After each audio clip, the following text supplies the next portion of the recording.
Drones are probably the most advanced equipment in the field of robotics, aeronautics, and electronics. The technical name of drones is unmanned aerial vehicles. They are aerial vehicles which come in a wide variety of sizes, shapes, and functions, which are controlled either by remote or control systems from the ground. They are generally used to carry out tasks in which manned flight is considered to be risky. Drones mostly find use in military services, but are nowadays finding use in various civilian operations, such as search and rescue, weather analysis, etc. They are known for their precision, stealth features. Drones have carried out monumental tasks in preventing terrorist attacks and capturing important Taliban leaders, including the surveillance of the infamous Osama bin Laden. The controversy at hand is, should drones be used in military operations as well as civilian situations? Currently, there are more than 5,000 drones in service, which have completed over 3,000 missions worldwide. Recently, drones have participated in numerous combat operations in the Middle East.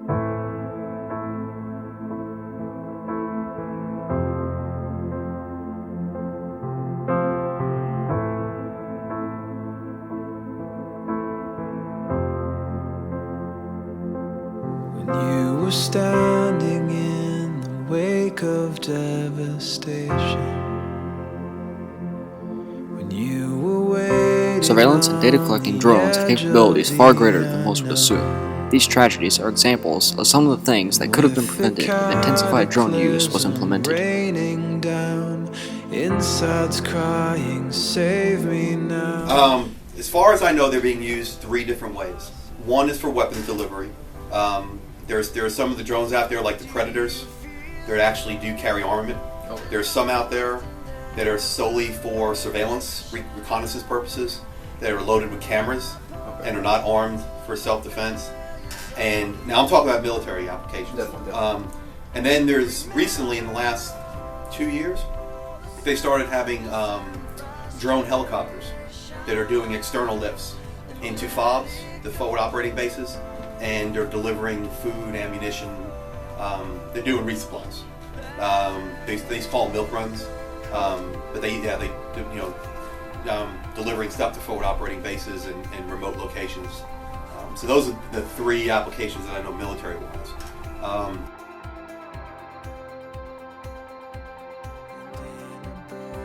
The helicopters used, the helicopter version is new. They did have, they've been using drones a lot for observation, probably since the mid-90s or so. They've been using those. Back then they were a lot more antiquated. I know the ones that the Marine Corps used were mostly Army leftovers. There was a lot of analog, they were like analog-based equipment, but they used them mostly for surveillance. Okay. Towards the end, just before I got out, they started using the Predator drones for weapons delivery, but they've definitely stepped that up in the last couple of years.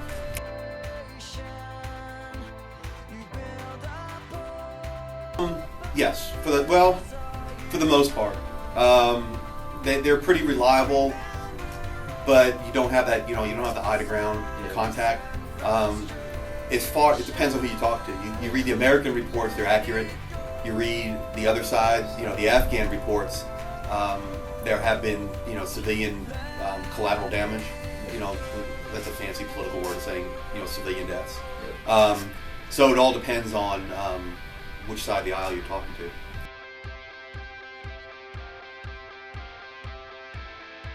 Depends. Tangibly or intangibly, you know what I mean? Okay, you really want to get into it.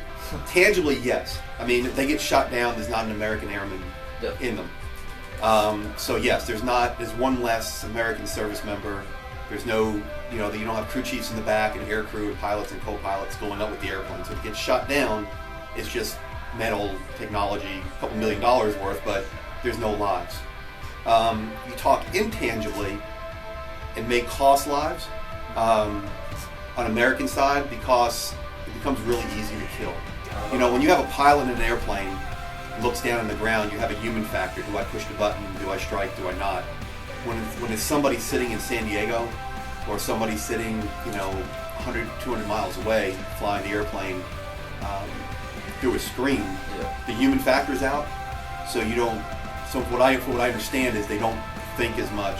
They don't put as much of the human factor into it. Plus, you can do a lot more drone strikes than you can with than with people. You're not limited by air crew, they use less gas, things like that. And I think it probably raises a lot more hate and discontent with the populace. You know, part of war is beating the enemy, part of it is winning the hearts and minds, you know what I mean, bringing people to your side. So I think it also does a lot to lose the hearts and minds, because it's so easy just to, you know what I mean, to push a button from a couple hundred miles away or a couple thousand miles away than it is when you have a pilot in the cockpit looking out the canopy, you know, down at the ground and seeing people running across a field. I think they'll think twice about doing something. So yes, it does save lives. It puts less people onto the battlefield, but politically, I think it raises some issues where we may not be winning the hearts and minds, and then instead of putting an American airman or American service member in danger in that strike, we may be putting him in danger later on through stepped up insurgency attacks. Okay. Our video feed is literally being watched by people all over the country and the world. There's people down on the ground really relying on you getting the best picture of whatever they need you to look at. We have the ability to stay airborne for 24-hour periods and tie all these different people into the scene and make decisions very promptly. We're able to have more troops here at home, but at the same time having as much of an impact on getting the mission done overseas.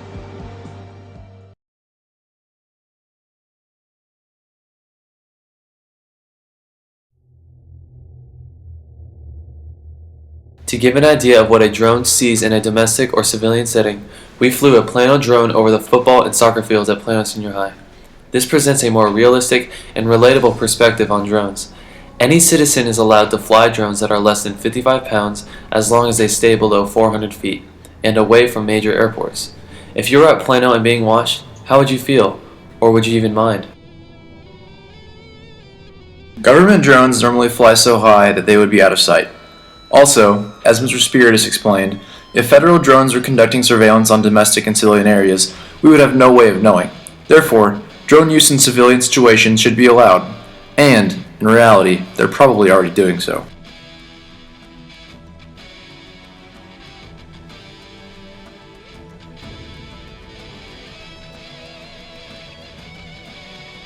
From this vantage point, drones are easily able to monitor actions in public. Tracking criminals and surveillance of suspicious activity is easier with public drones.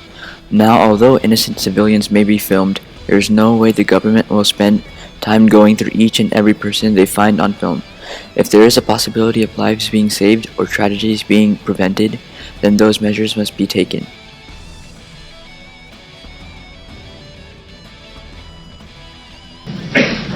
I would feel fine with it as long as it wasn't an invasion of privacy. You know, as long as they don't go like creepy, you know. Yeah, so basically, just to make sure you keep the privacy. Yeah.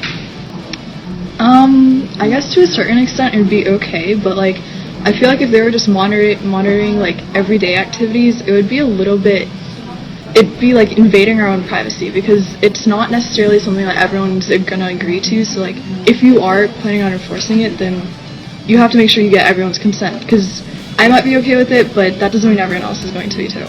I mean, it's similar to the Patriot Act. I honestly wouldn't mind. Like, some people have really strong opinions about this, but I honestly wouldn't mind, because I have nothing to hide, even though I feel like it's a slight violation of personal privacy, but it's worth it in the long run for security.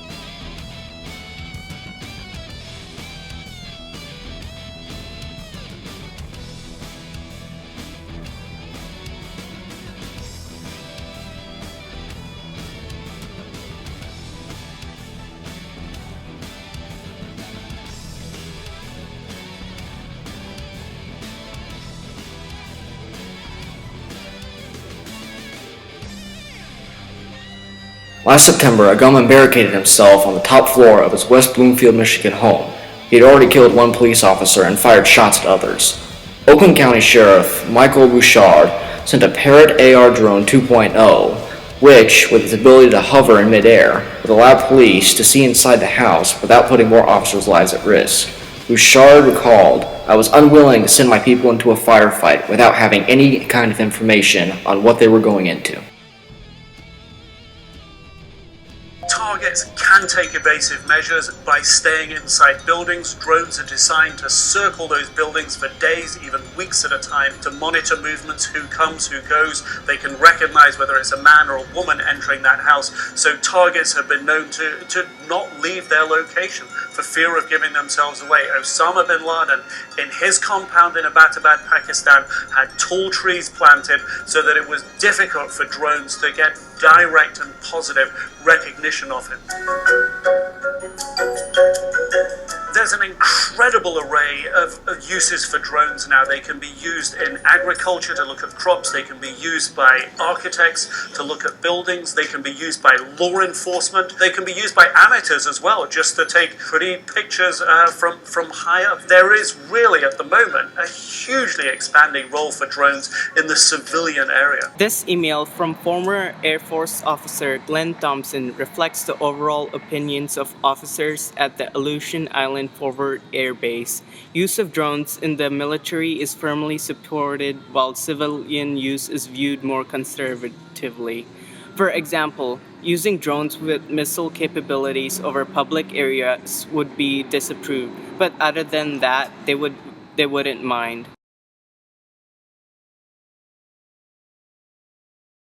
If, from a broad picture perspective, if the military is being used correctly, where Congress is being used to declare war, as I said, on a country, and then we use drones in that context, then I would say yes. But again, the reason I'm saying it's very important that we distinguish that, because I feel that the way we've used the military in recent years is it hasn't been legitimately handled through Congress declaring war.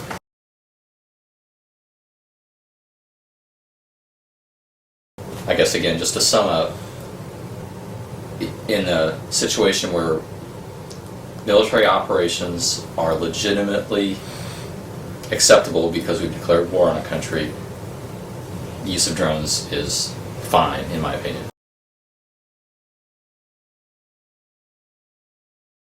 Setting, and the question is, how would that make me feel? I would say not very good. Now the question is the use of drones in a non-military environment, which could mean, like here in Plano, we see drones flying overhead used for whatever the government feels, whether city, local, state, federal, whatever. If that's the question, then I'll go ahead and try to answer that. It's a tough one. I feel that I'm not in favor of that, because I feel government in general at all levels is already gone way beyond the boundaries of what it should be used for. For locally, for surveillance, I definitely don't have a problem with it. So I mean, it's be honest with you, we're not going to do anything different with drones than we're going to do with than weather helicopters and traffic helicopters. Police departments, sheriff departments have them. So what they're doing with them now is not going to be any different. So people say they don't like it because it's an invasion of their privacy. They don't like the government flying over and keeping an eye on you. And I mean, they're already doing that. You know what I mean? This is just a cheaper way of doing it. Definitely. But it's already being done. So I don't have a problem with being used for local surveillance. We see that it's turning around now to become a more civilian market.